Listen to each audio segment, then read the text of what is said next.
کہ اگر sky lab ان کے گھروں پر گر گئی تو ان کے اہل و عیال کا کیا ہوگا۔ شکورے کی یہ خود فریبی، جس سے شاید وہ آگاہ بھی نہیں ہے، بہت خطرناک بھی ہو سکتی ہے۔ اس کے دل میں دبی ہوئی خواہشات، آرزوئیں نا آسودگی کے صدمے سے اسے مکمل طور پر پاگل بھی بنا سکتی ہیں۔ لیکن شعور کی ایک کرن بھی اگر اس کے ذہن پر الٹے پیالے کی طرح دھرے تمناؤں کے گنبد، حسرتوں کی تاریکی کو چیر گئی تو اس کی دیوانگی ہمیشہ کے لیے ختم بھی ہو سکتی ہے۔ میں نے پھر گھڑی دیکھی، 10 بجنے میں 15 منٹ باقی تھے۔ میں لان کی گھاس پر پڑی ایک کرسی پر بیٹھ گیا۔ میری نظریں بیرونی گیٹ کی سمت تھیں۔ لان کی باڑ میں رات کو بولنے والے حشرات الارض کی دھیمی دھیمی آوازیں آ رہی تھیں۔ ہوا کے جھونکے دھیمے تھے لیکن ان میں خنکی تھی۔ آسمان پر ستارے گھنے تھے۔ شہروں میں اتنے زیادہ ستارے نظر نہیں آیا کرتے۔ وقت گزر رہا تھا، 10 بج گئے، 10:15 ہوئے، 10:30 بجے تک شکورہ نہ آیا۔ مجھے یوں محسوس ہوا کہ شاید شکورے کا ارادہ بدل گیا ہے۔ اب کیا کروں؟ میں نے سوچا۔ اگر اندر جا کر اپنے کمرے میں سونے کے لیے لیٹتا ہوں اور باہر شکورہ آ جاتا ہے تو وہ یقیناً شور مچائے گا۔ اگر اس کی دکان کی سمت جاتا ہوں تو یہ میرا اپنا پاگل پن ہوگا۔ کیا کروں؟ کیا لان ہی میں بیٹھا رہوں؟ 11 بجنے میں شاید 7-8 منٹ تھے جب لان کے گیٹ پر لگے بلب کی روشنی میں مجھے ہاکی گراؤنڈ کے جنگلے کے پاس شکورہ نظر آیا۔ اس کے ہاتھ میں ہاکی تھی، کندھے پر چادر تھی۔ وہ مسلح ہو کر ہی آیا تھا۔ میں اٹھا، بیرونی گیٹ بند کرتے ہوئے شکورے کے پاس گیا۔ اتنی دیر شکورے، میں نے کہا، تیرے 9:30 اب بجے ہیں؟ او یار، شکورے نے معذرت خواہانہ لہجے میں کہا۔ شیر علی کے ہوٹل کے باہر منجیوں پر مسافر جاگ رہے تھے۔ حرامی چلم پر چلم پی رہے تھے، باتیں کر رہے تھے۔ میں کیا کرتا؟ آس پاس کے دیہات سے آنے والے مسافر اکثر رات ہی کو کھوڑکی بس اڈے پر آ جایا کرتے تھے۔ ان میں زیادہ تر فوجی ہوتے تھے جو صبح کی بس پکڑنا چاہتے تھے۔ چھٹیاں گزار کر واپس ڈیوٹی پر جانے والے ان فوجیوں کو منجی بسترا شیر علی فراہم کر دیا کرتا تھا۔ انہیں صبح پہلی بس کے لیے جگانا اور چائے پراٹھے کا ناشتہ کرانا بھی شیر علی کے ذمے ہوتا تھا۔ ٹھٹھا مخول کیے جاتے ہیں، شکورے نے بیزاری سے کہا، سوتے نہیں ہیں۔ انہوں نے تجھے کیا کہنا تھا؟ میں نے کہا، آ جاتا۔ میں نہیں چاہتا کہ کسی کو پتہ چلے کہ اسکیلیب کھوڑ میں گرے گی، شکورے نے کہا۔ ریڈوا لایا ہے؟ ہاں، میں نے جواب دیا۔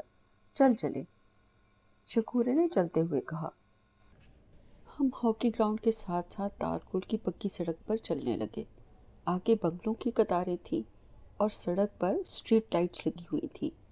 بنگلوں کے درمیان سے گزرتے ہوئے شکورہ گھبرایا ہوا تھا۔ پھر ہم پنڈی گھیب اور راول پنڈی جانے والی سڑک پر پہنچ گئے۔ یہ سڑک شمال کی جانب جا کر انگریزی کا حرف ٹی بناتی ہے۔ پنڈی گھیب جانے والی بسیں مشرق کی سمت اور راول پنڈی جانے والی سڑک مغرب کی سمت چلی جاتی ہے۔ ہم بائیں ہاتھ مڑے، کمپنی کے ہسپتال کے پاس سے گزرے اور پھر دوبارہ بائیں ہاتھ مڑ کر ورکرز کلب کے پاس پہنچے۔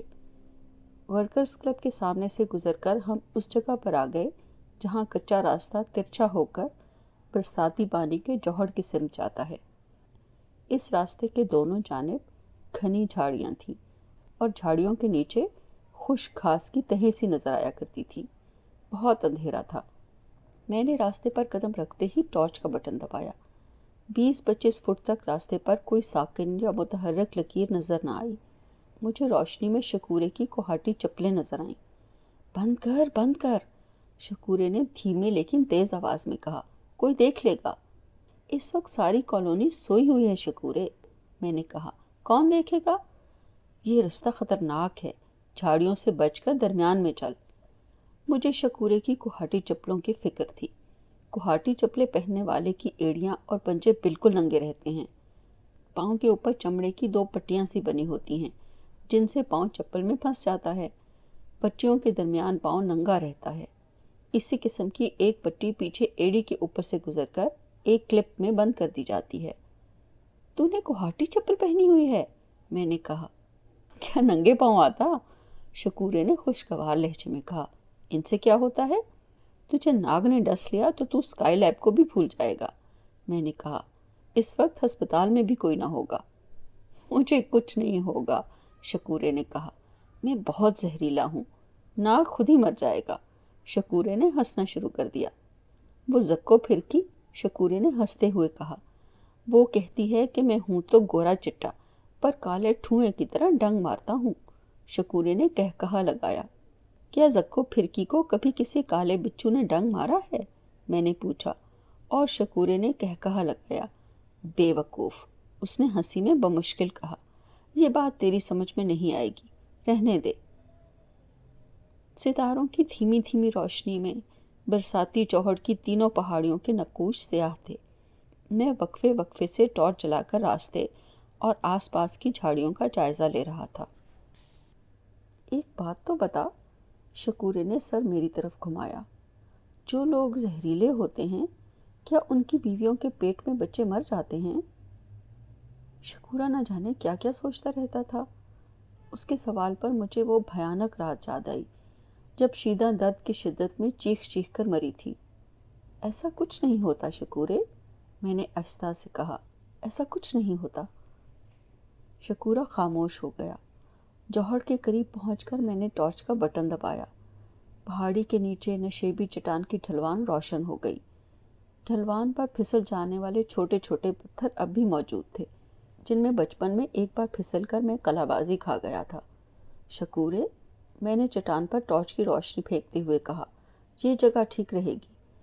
شکورے نے چٹان کو دیکھا، پھر پہاڑ کی چوٹی کی سمت دیکھا، پھر چٹان کو دیکھتے ہوئے مان گیا۔ ہم چٹان کی ڈھلوان پر احتیاط سے توازن برقرار رکھتے ہوئے چڑھے۔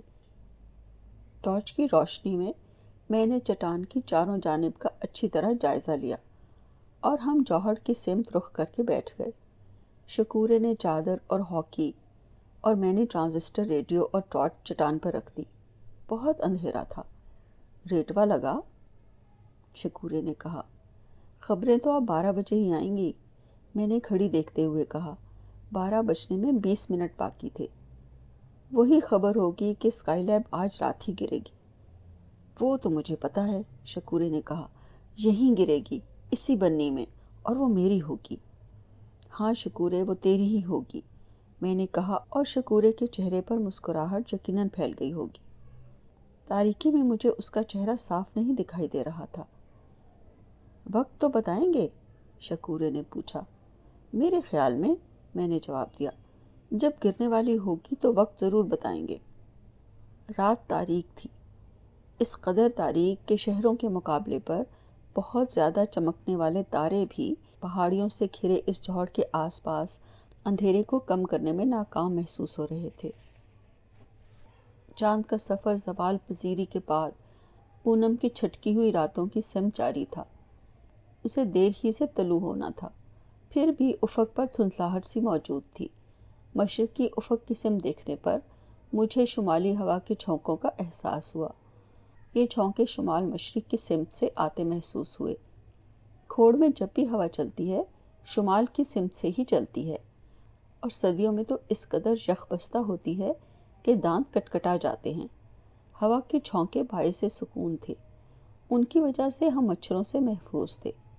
چٹان کے آس پاس خاموشی تھی۔ خلاف معمول شکورہ بھی خاموش تھا۔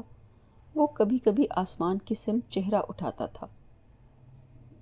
صبح سے تو پہلے ہی گرے گی؟ شکورے نے پوچھا۔ صبح میں تو ابھی بہت دیر ہے شکورے، میں نے جواب دیا، ابھی تو 12 بھی نہیں بجے۔ جولائی کا آسمان صاف تھا۔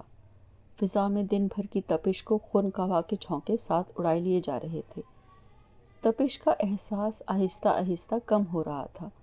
مجھے پھول بوٹوں میں نمی کا احساس ہوا۔ پسینے کی نمی ناگوار تھی، لیکن میں نے بوٹ نہ اتارے۔ دور کالونی کی طرف سے کتوں کے بھونکنے کی آوازیں آ رہی تھیں۔ کبھی کبھی کسی تیز ہوا کے جھونکے سے اجاڑ میدان کی خشک جھاڑیاں سرسرانے لگتی تھیں۔ میں نے ٹارچ کا بٹن دبا کر ارد گرد کا پھر جائزہ لیا۔ اسکائی لیب، شکورے نے کہا، کس طرف سے آئے گی؟ یہ بتانا تو مشکل ہے شکورے، میں نے کہا، کسی طرف سے بھی آ سکتی ہے۔ شکورہ پھر خاموش ہو گیا، نہ جانے کیا کیا سوچ رہا تھا۔ وہ کبھی جوہر کے پیالہ نما کناروں میں پانی کی طرف دیکھتا تھا، جہاں کبھی کبھی کسی تیز ہوا کے جھونکے سے اٹھنے والی لہر پر ستاروں کا عکس مدھم سی چمک پیدا کر رہا تھا۔ کبھی آسمان کی سمت دیکھنا شروع کر دیتا تھا۔ مجھے یوں محسوس ہو رہا تھا جیسے شکورہ مجھ سے اب اپنے خیالات چھپانا چاہتا ہے۔ وہ گہری سوچ میں ڈوبا ہوا تھا۔ وقت جوہر کے کنارے پر کیچڑ میں رینگنے والے کیچوے کی طرح گزر رہا تھا۔ اگلا لمحہ پچھلے کو کھینچتا محسوس ہو رہا تھا، لیکن مرتے ہوئے لمحے صرف اپنی یاد ہی کو آگے کی سمت دھکیلا کرتے ہیں۔ 12 بجے میں نے ٹرانزسٹر ریڈیو آن کیا، واشنگٹن ڈی سی سے ٹیون کیا۔ وہاں اقتصادیات پر بات چیت ہو رہی تھی۔ کیا خبر ہے؟ شکورے نے بے چینی سے پوچھا۔ کیا کہہ رہے ہیں؟ شکورے، میں نے کہا، امریکہ کے کسی معاملے پر بات چیت کر رہے ہیں۔ کہیں وہ اسکیلیب کو، شکورے نے چونک کر کہا، کہیں وہ اسکیلیب کو امریکہ میں گرانے کی تدبیریں تو نہیں کر رہے ہیں؟ اس سے پہلے کہ میں کچھ کہتا، شکورے نے غصے سے بازو ہوا میں زور سے گھمایا۔ کر لیں جتنی تدبیریں کرنی ہیں، وہ چیخا، لگا لیں زور، اسکیلیب یہیں گرے گی، دیکھ لینا یہیں گرے گی، اس بنی میں۔ شکورے، میں نے کہا، وہ تو آسمان سے بہت تیز آئے گی اور زور سے گرے گی، اس کے ٹکڑے ہوا میں اڑیں گے، ہم تو مارے جائیں گے۔ کیوں مارے جائیں گے؟ شکورے نے کہا، کیا ہم اندھے ہیں؟ ہماری آنکھیں نہیں ہیں؟ کیا اسکیلیب کو آتا ہوا دیکھ نہیں لیں گے؟ بے وقوف، جیسے ہی اسکیلیب نظر آئے گی ہم ادھر۔ اس نے سر گھما کر چٹان کے عقبی حصے کی طرف دیکھا۔ میں نے ٹارچ کا بٹن دبایا۔ چٹان کی ٹوٹی پھوٹی کنکریاں روشن ہو گئیں۔ ہم ادھر کود جائیں گے، پیچھے۔ کون سی اونچی ہے؟ میں نے عقبی حصے کا پھر جائزہ لیا۔ چٹان کے عقب میں نوکیلی کنکریاں تھیں، وہاں سے کسی کوبرے کے آنے کا کوئی خدشہ نہیں تھا۔ پھر میں نے پہاڑی کی جانب چٹان کے حصے کو روشن کیا، پھر ڈھلوان کو روشن کیا۔ ٹکڑے اڑیں گے تو پہاڑوں سے ٹکرا کر پھر بنی میں گریں گے۔ بنی میں پانی کم ہے۔ شکورے نے بنی کی طرف چہرہ گھمایا۔ ہم نکال لیں گے۔ لیکن بنی میں تو چونکیں ہوں گی، میں نے کہا، وہ تو ہمیں چمٹ جائیں گی۔